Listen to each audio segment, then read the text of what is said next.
کیا حافظ کو ختم تراویح کے بعد ہدیہ دینا جائز ہے؟ جائز ہے۔ کس نے منع کیا مت دو؟ لیکن یہ دے گا کون؟ نمازی بندے دیں گے، پرسنل نمازی بندے اور امام۔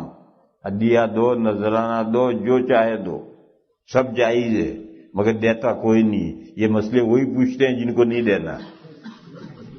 یہ مسئلے پوچھنے والے سب وہی ہوتے ہیں جن کو دینا نہیں۔ باقی دو، وہ ہماری خدمت کرتے ہیں، ہماری بھی کوئی ذمہ داری ہے کہ ہم ان کی خدمت کریں، مگر یہ بات امام اور نمازی کے درمیان رہے بس تو جائز ہے۔ پھر لوگوں سے حافظ کے لیے چندہ کرنا جائز ہے؟ نہیں، یہ جائز نہیں۔ پہلے سے تراویح سنانے کے لیے حافظ کو ہائر کرنا اور اس کی تنخواہ طے کرنا، یہ جائز نہیں۔ کمیٹی سے دینا اس جگہ جہاں دینے کا رواج ہے، جس علاقے میں دینے کا رواج ہے وہاں کمیٹی کا دینا، مسجد کے فنڈ سے یا لوگوں سے چندہ کر کے دینا، یہ جائز نہیں۔ ہماری فقہ میں یہ قاعدہ ہے المعروف کالمشروط، جیسے تراویح شروع کرنے سے پہلے اس کو ہائر کرنا جائز نہیں، اور 5 فرض نماز پڑھانے کے لیے ہائر کرنا یہ جائز ہے۔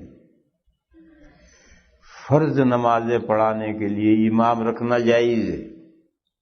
کیوں؟ اگر امام نہیں رکھو گے تو مسجدوں کا نظام بہت مشکل ہو جائے گا۔ اگر مولانا موسیٰ صاحب بھی نہیں ہوں گے تو ظہر کون پڑھائے گا؟ بڑا مشکل مسئلہ ہو جائے گا۔ اور تراویح تو علم ترا سے پڑھ سکتے ہیں، اگر امام حافظ نہیں تو علم ترا سے پڑھا دے گا، اس کے لیے حافظ ہائر کرنے کی کیا ضرورت ہے؟ بہرحال تراویح کی امامت یعنی قرآن پاک کے ذریعے سے امامت، قرآن سنانا تراویح میں، اس کے لیے امام کو ملازم رکھنا، نوکر رکھنا، ہائر کرنا، یہ کوئی شرعی ضرورت نہیں ہے، دینی ضرورت نہیں ہے۔ اس کے بغیر بھی تراویح پڑھی جا سکتی ہے علم ترا کیفیہ سے۔ اس لیے جیسے تراویح کے لیے امام کو ہائر کرنا جائز نہیں ہے، اسی طریقے پر بعد میں دینا اور دینے کا رواج ہو، معروف ہو یا شرط ہو، تو جیسے شرط جائز نہیں ایسے ہی معروف ہو تو بھی جائز نہیں۔ تو بہرحال کمیٹی کا دینا اپنے فنڈ سے، کمیٹی کا چندہ کر کے دینا، کمیٹی کا پہلے سے امام کے ساتھ معاملہ کرنا، یہ سب شکلیں جائز نہیں۔ لیکن ایک بندہ نمازی وہ جانے، امام جانے، مگر دیتا کوئی نہیں۔ اسی مسجد میں پہلے میں نے یہ مسئلہ بیان کیا تھا، کسی نے پوچھا تھا، پھر رمضان ختم ہونے پر میں نے حافظوں سے پوچھا ارے تمہیں کسی نے کچھ دیا؟ تو ایک نے کہا کہ ایک شخص نے قرآن شریف لا کر دیا ہے مجھے۔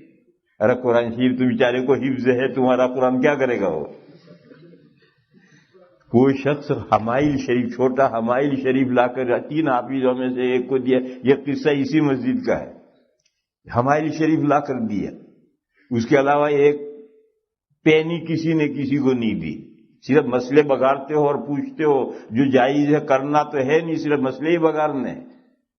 یہ میرے بھائیوں سمجھو، وہ ہماری خدمت کرتے ہیں پورا مہینہ، تو ہم پر بھی کوئی لازم ہے جو اللہ توفیق دے، مگر وہ امام اور بندہ جانے، کمیٹی اور سے اس کا کوئی تعلق، مسجد کے مینجمنٹ سے کوئی تعلق نہ ہو۔ چپکے سے امام نے اس کو پکڑا دیے، ایک بندے نے اس کو امام صاحب کو پکڑا دیا، بس 2 ہی جانتے ہیں یہ جائز ہے اور ایسا کرنا چاہیے۔ میں ابھی پوچھوں گا رمضان کے بعد